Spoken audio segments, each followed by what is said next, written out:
Okay, double upload day. Not something we do all the time, just every once in a while. That's because there has been a new Battlefield update. If you want to catch up with that, you can do. That video came out an hour ago, but for now we're doing PSVR2 news because it's been a while since we've done one of these, and I enjoy looking at what's happened over the last couple of days in the PSVR2 space. It's always very busy, and today is no different. Before we get into this, gotta say thank you to our patrons and members. They're all on screen right now. Okay, let's kick things off with the Halloween sale. I talked about the other sale going on right now, but the actual Halloween one I somehow missed in my sale video. It just didn't pop up on the PS Store. But there are some great deals here. To rattle them off now, Resident Evil 4 is about 17 quid.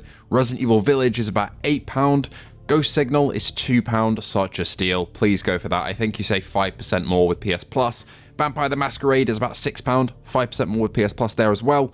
The Midnight Walk is about 20 quid. I really love this one. It's got issues with frame rate on base PS5, but it's a slower paced game, so I'd say still stick it out if you enjoy that sort of stop motion style.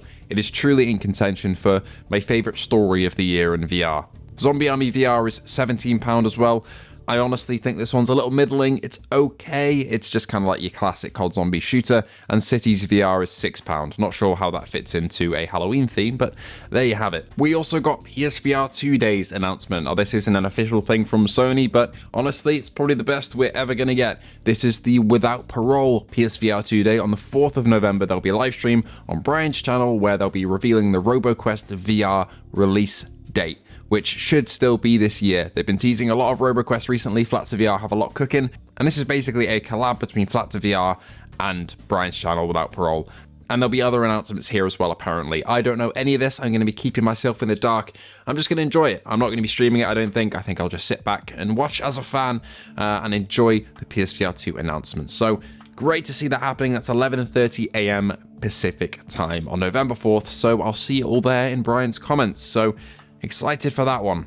If you missed it as well, Reach got some updates. Obviously, since launch, they've been working on it.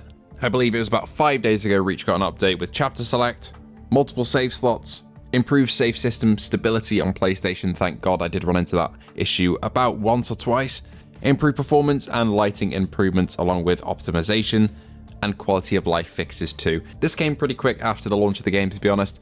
Kind of impressed with how fast it's been, but I wish those were there for the launch experience so some reviewers would have had a better time with it. Because I certainly would have preferred a smoother experience. It's the one thing that really kept me from properly enjoying Reach all the way through all the time, was just its technical state. Because it is a good game, don't get me wrong, but the technical state was quite rough. Speaking of technical state, Wanderer the Fragments of Fate came out earlier this year in a very poor technical state, but we've gotten patch 1.5, which is obviously halfway to patch 2, which is probably when I'll start to review the game. This launches with the Steam VR release and the deluxe version available on PS5, with new paint jobs and much more. So they've improved combat a little bit, there's more to come, but apparently the encounters are feeling tighter and enemies are becoming far more satisfying to take down. There's a lot of stability improvements, some reworking of the encounter designs as well, tuning perception of NPCs, headshot damage, parrying, general bug fixes, graphical settings, tutorial bugs, and physics issues. So hopefully you guys running into issues on Wanderer should be almost smooth sailing by this point. I've got to say I've not jumped into the game since my first 2 hours with it, but I will do once patch 2 rolls around. I think that'll be the point where I'll finally decide to dip my feet in again and see how the game is doing. But for now, all you brave souls playing the game at the moment, let us know how it is if you do feel so inclined. The eagle-eyed of you will notice that a couple of PSN profiles have popped up recently. This means that reviewers have got hands-on with these following games: Of Lies and Rain, Sweet Surrender, and Rush. For me, I have access to Of Lies and Rain and Sweet Surrender at the moment. I'm playing a bit of Sweet Surrender, a couple of hours to get my impressions together, and then I'll be moving on to Of Lies and Rain to get a full review done on that one. And Rush I don't have access to just yet, but I think that will be fairly soon.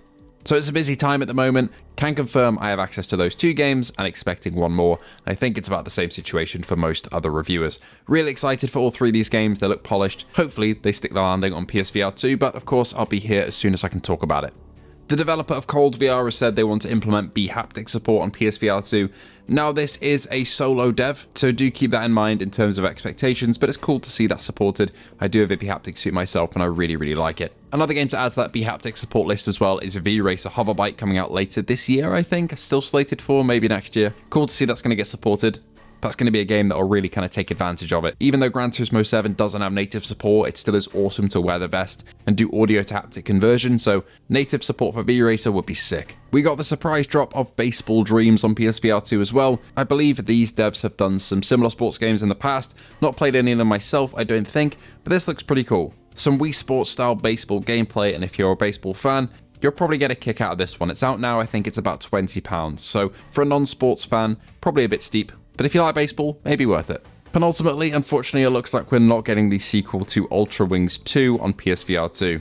Unfortunately, I don't think the devs over at Bit Planet Games really like PSVR2 that much. When Ultrawings came out, people kind of lauded it as a quest game. And yeah, the graphics are very standalone focused. I know it was developed for PC first, but in terms of how it looks, it's not up to the quality that people obviously expected. That's a shame because the game is really, really great, and I did enjoy playing it. But unfortunately, its sequel is not going to get the same support. One of the devs over at the studio said Sony has abandoned PSVR 2, so they'll probably not support it. I don't really agree with this statement, but fair enough. But that is unfortunate nonetheless. And finally, and I can't believe I'm saying this, but we're going to be replaying Madison soon. I am not looking forward to this. I'll be pushing on with another hour or two of gameplay, I think, as much as I can handle, and that'll be going out sometime around Halloween. Some of you said that it would be a good idea to do Madison as kind of like a 20,000 sub special, and to thank you guys for all the support. Yeah, we're going to be doing that. So, I'm probably going to record that tomorrow. Really not looking forward to that. Even though the game is great, don't get me wrong, the game is fantastic.